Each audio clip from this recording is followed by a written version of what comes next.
You're nothing but a pathetic leech who's been draining this family dry for 22 years.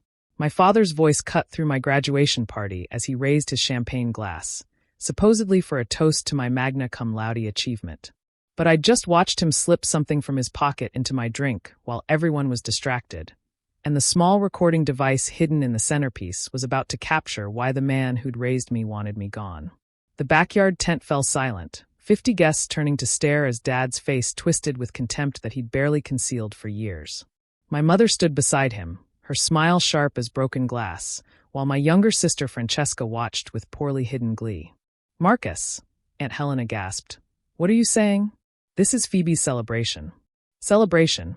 He laughed bitterly. "Celebrating what? That she finally got a useless degree in social work? That she's going to waste her life helping strangers instead of contributing to the family business? That we spent hundreds of thousands on her education for this?" I stood slowly, my hand steady as I reached for the champagne glass he'd tampered with.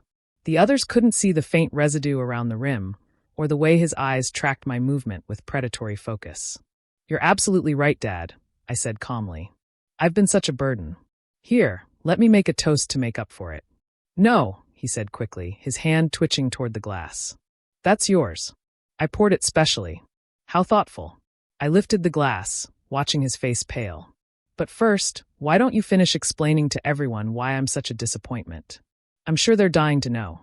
Mom stepped forward, her voice honeyed poison. "Don't be dramatic, Phoebe. Your father's just stressed about the will reading next week?" I interrupted. "Grandfather's estate finally settling after 2 years of legal battles? The one where I inherit 40% of his fortune, because I was the only grandchild who visited him during his illness."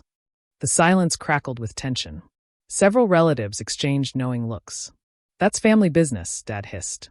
"Family." I swirled the champagne, watching the liquid catch the light. "Interesting word choice. Is that what we call it when you tried to have me declared mentally incompetent last year? When you hired Dr. Morrison to falsify psychiatric evaluations?" Gasps erupted around the party.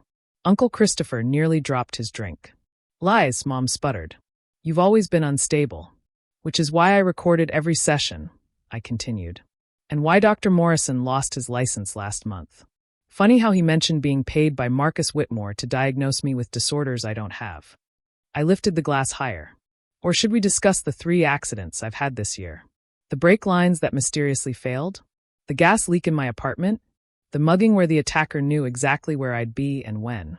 "You're paranoid," Francesca chimed in, but her voice wavered. "Am I?" I pulled out my phone with my free hand. "Should I play the recording of you and Mom discussing how much easier things would be if I just disappeared? The one where you calculated how to split my inheritance?" Dad lunged forward. "Give me that glass."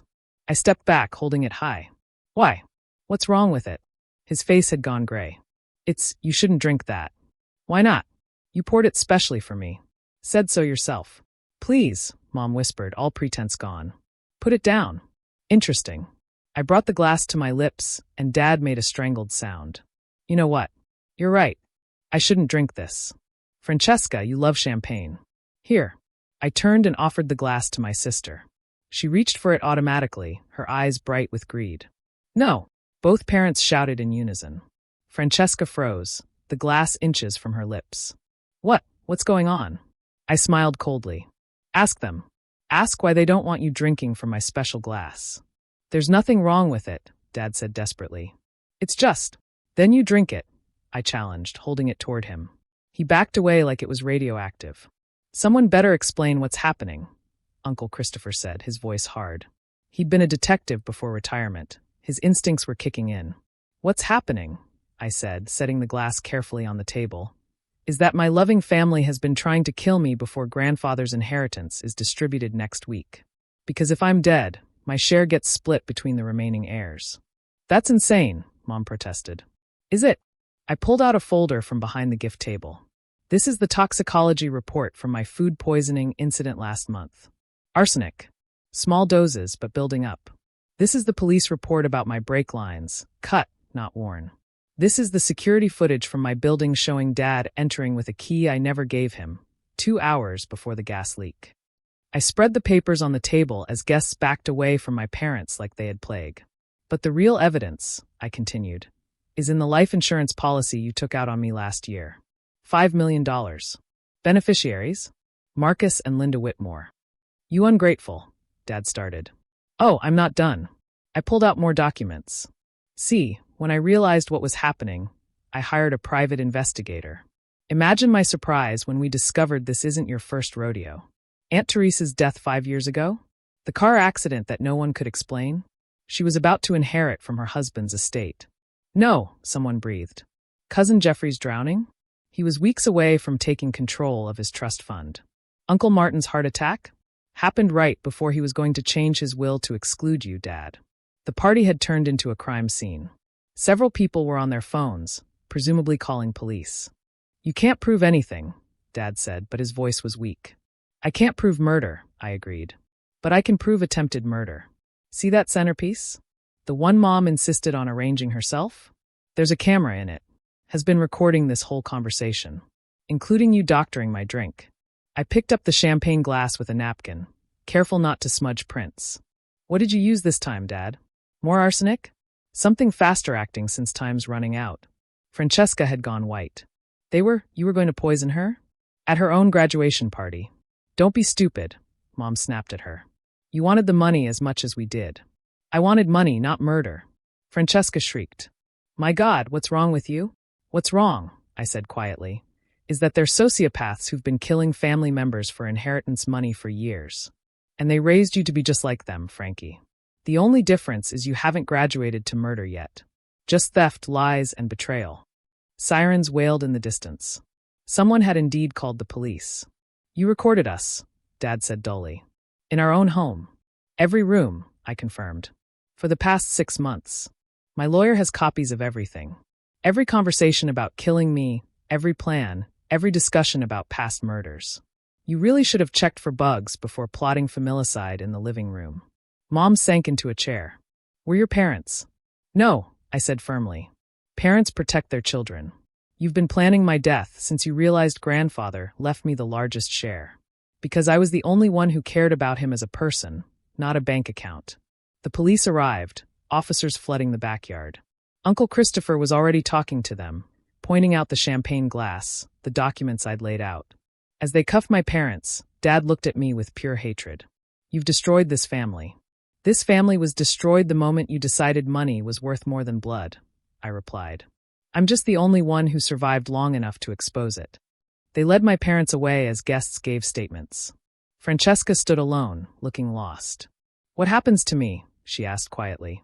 That depends, I said. Did you know about the murders? Or just the inheritance scheme? I knew they wanted your money. I didn't know. She gestured helplessly at the champagne glass being bagged as evidence. Then you'll probably avoid jail time, I said. But Frankie, get therapy. Serious therapy. Learn to be a person instead of a parasite. Because the family patterns stop here. The party disbanded quickly after that. Aunt Helena hugged me tightly before leaving. Your grandfather would be proud, she whispered. He always said you were the only honest one in the bunch. As the sun set on what should have been my celebration, I stood in the empty backyard, diploma forgotten on the gift table. 4 years of college completed while dodging murder attempts. A social work degree earned while documenting my own family's crimes. My phone rang. My lawyer. The police have the champagne glass, I told him. And the recordings uploaded successfully. Good.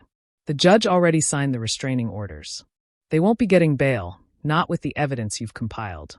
Phoebe, are you okay? Was I? My parents had tried to kill me. Multiple times. I'd spent my graduation party exposing them as murderers. I'm alive, I said finally. That's more than they planned for me to be. And next week, when the inheritance comes through, I'm using it to start that foundation we discussed. For family violence survivors. Seems appropriate, don't you think? He agreed and hung up. I walked through the house I'd grown up in, knowing I'd never return after tonight. Every room held memories now tainted with the knowledge of what my parents really were. In my room, I found the acceptance letter I'd hidden, MSW program at Columbia, starting in fall. Far from here, far from them. A new life helping others escape their own toxic families. I'd planned to announce it at the party. Instead, I'd exposed serial killers. My phone buzzed. A text from an unknown number. This is Detective Morrison. We tested the champagne. Cyanide, Lethal dose.